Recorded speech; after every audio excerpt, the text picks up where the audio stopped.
সমষ্টিতে হাগ্ৰামা মহিলাৰ বিফলতাৰ যিটো পেটাৰ্ণ কিমান হ'ব, কিমান সংখ্যক ভোটাৰ ব্যৱধানত আজিৰ এই সময়ত মই ক'ব নোৱাৰোঁ কিমান সংখ্যক ভোটত তেখেতে পৰাজিত হ'ব, কিন্তু পৰাজিত হ'ব এইটো প্ৰায় নিশ্চিত। তাত থকা যিমান জনগোষ্ঠী আছে আমাৰ বিটিআৰত ৰাজবংশী কওক, আদিবাসী, সান্তাল, গোৰ্খা, বেংগলী, হিন্দীভাষী, অসমীয়া, বড়ো বা যিমান জাতি জনগোষ্ঠী আছে, মাইনৰিটি সকলো জাতি জনগোষ্ঠীয়ে আজিৰ দিনত আমাৰ মানে খাম্পা বৰগোহাঁই ডাঙৰীয়াক ভোট দি জয়যুক্ত কৰাৰ কাৰণে চেষ্টা কৰিব বুলি আমি আশা কৰিছোঁ। চিৰাংদুৱাৰত আমাৰ দলৰ ফালৰ পৰা প্ৰাক্তন ডেপুটি চিফ, এজন জনপ্ৰিয় নেতা, শক্তিশালী নেতা, এজন শিক্ষিত মানে যুৱ নেতা তেখেত। আজি আমাৰ তেখেতে বহু সময় এই বিটিআৰত তেখেতে কাম কৰি গৈছে, সমাজত কাম কৰিছে, ৰাজনীতিত কাম কৰিছে, অভিজ্ঞ ৰাজনীতিবিদ তেখেতে আজি উমেদৱাৰ হিচাপে, প্ৰাৰ্থী হিচাপে চিৰাং ব্লকত বা চিৰাং কনষ্টিটুৱেঞ্চি তেখেতে আছে 14 চিৰাংদুৱাৰত। আৰু দেৱৰগাঁও সমষ্টিৰ ৰাইজেও মানে প্ৰাক্তন আমাৰ বিটিচিৰ চিফ হাগ্ৰামা মহিলাৰী ডাঙৰীয়াক তেখেতে বিচৰা নাই, তেখেতসকলে বিচৰা নাই।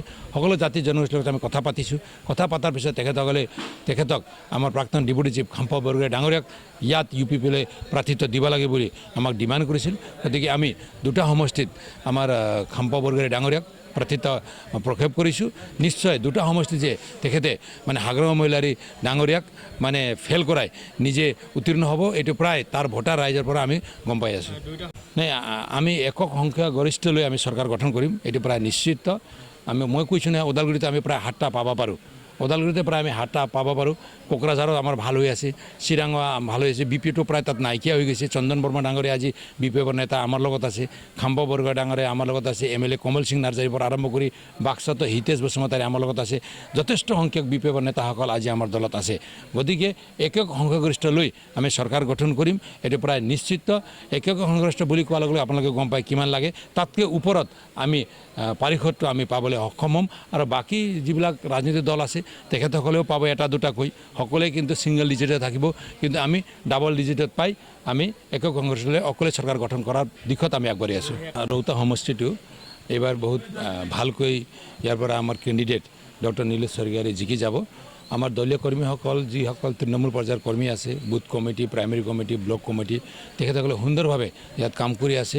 আমাৰ দলীয় যি ষ্ট্ৰাকচাৰটো, এই ষ্ট্ৰাকচাৰটো তেখেতসকলে 100% ইয়াত ফুলফিল কৰি কাম কৰি আছে। আৰু মই ভাবোঁ অহা দিনত ডক্টৰ নীলেশ স্বৰ্গীয়াৰীক মানে এই ৰৌতা সমষ্টিৰ ভোটাৰে বিপুল ভোট প্ৰদান কৰিব, আৰু বিপুল ভোটৰ ব্যৱধানত নীলেশ স্বৰ্গীয়াৰী ইয়াৰ পৰা জিকি যাব।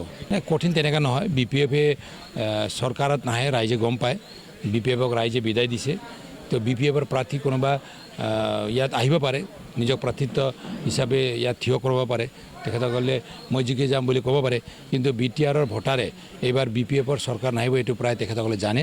গতিকে তেখেতসকলে যোৱা 5 বছৰত প্ৰমোদ বড়ো ডাঙৰীয়াই যি ধৰণে কাম কৰি আহিছে, জাতি জনগোষ্ঠীৰ মাজত যি ধৰণে সম্পৰ্কটো তেখেতে মানে বনাইছে, আৰু সকলো জাতি জনগোষ্ঠী আগুৱাই লৈ যোৱাৰ কাৰণে যি প্ৰগ্ৰামবিলাক বা যি পৰিকল্পনা তেখেতে কৰিছে, ইয়াত সকলোৱে ভাল পাইছে।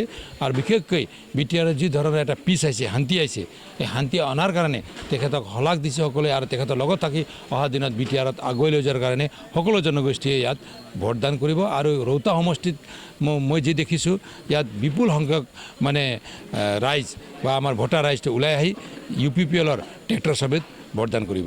মই এই সময়ত মানে বিশেষকৈ বিটিআৰবাসী গোৰ্খাৰ মাজত মই ক্ষমা বিচাৰিছোঁ। যোৱাকালি মই আমাৰ গোৰ্খা পৰ্টেল চেনেলবিলাকক মাতি মই এটা প্ৰেছ মিট কৰিছিলোঁ, কিয়নো এইবেলি আমি UPPL দলৰ ফালৰ পৰা প্ৰাৰ্থী দিব পৰা নাই। যোৱাবাৰ 2020ত আমি 2জন দিছিলোঁ, আমাৰ নুনাই চেৰপাঙত কৃষ্ণগিৰি আৰু পাঁচনাই চেৰপাঙত দীপক বৰালক। কিন্তু আমি সমীকৰণটো চালোঁ, সকলো সমীকৰণটো চাই মানে বিভিন্ন কথাটো চিন্তা কৰি দলে এইবেলি আমাৰ গোৰ্খাৰ পৰা প্ৰাৰ্থিত্ব দিব পৰা নাই। গোৰ্খাৰ পৰা মাথোঁ নহয়, আন জনগোষ্ঠীৰ বহুতৰ পৰা প্ৰাৰ্থিত্ব দিয়া নাই। কিন্তু যিসকল জনগোষ্ঠীক আমি প্ৰাৰ্থিত্ব প্ৰদান কৰা নাই বা প্ৰক্ষেপ কৰা নাই, তেখেতসকলৰ পৰা চৰকাৰ হোৱাৰ নেক্সট দিনাখনে আমি মনোনীত হিচাপে লৈ আহিম। যি জনগোষ্ঠী ইয়াত মানে প্ৰতিনিধিত্ব কৰা নাই, তেখেতসকলক মনোনীত হিচাপে লৈ আহিম। যোৱাবাৰ 2020তো আমাৰ প্ৰমোদ বড়ো ডাঙৰীয়াই গোৰ্খাৰ পৰা যেতিয়া জিকি অহা নাই, আমাৰ বা সান্তালীৰ পৰা যেতিয়া জিকি অহা নাই, আমাৰ গোৰ্খাৰ পৰা 2জন দিছিল, শান্তিপুৰত দিয়া হৈছিল, তেখেতৰ জিকি অহা নাই। তাৰ কাৰণে তেখেতে উইলছন হাজদা ডাঙৰীয়া আৰু মোক মাধৱ ছেত্ৰী বুলি মোক তেখেতসকলে মানে মনোনীত হিচাপে লৈ নেক্সট ডে চৰকাৰটো 15 তাৰিখ হৈ গ'ল 16 তাৰিখে মনোনীত মানে সদস্য হিচাপে তেখেতসকলে আমাক লৈ আহিল গতিকে এইবাৰো আমি ৰিজাল্ট অহাৰ পিছত যি চৰকাৰ হ'ব চৰকাৰ হোৱাৰ নেক্সট দিনাখনে যিবিলাক জনগোষ্ঠী ইয়াক প্ৰতিনিধিত্ব কৰিব পাৰে স্পেচিয়েলি আমি গোৰ্খাটো লৈ আহিম তাত কোন হ'ব নহ'ব এইটো এতিয়া মই ক'ব নোৱাৰোঁ এইটো আমাৰ দলৰ এটা ডিজাইন আছে দলৰ এটা এজেণ্ডা আছে দলে নিশ্চয় উপযুক্ত ব্যক্তিকে মানে মনোনীত হিচাপে লৈ আহি গোৰ্খা জনগোষ্ঠীক সেৱা কৰিবলৈ আগবঢ়াব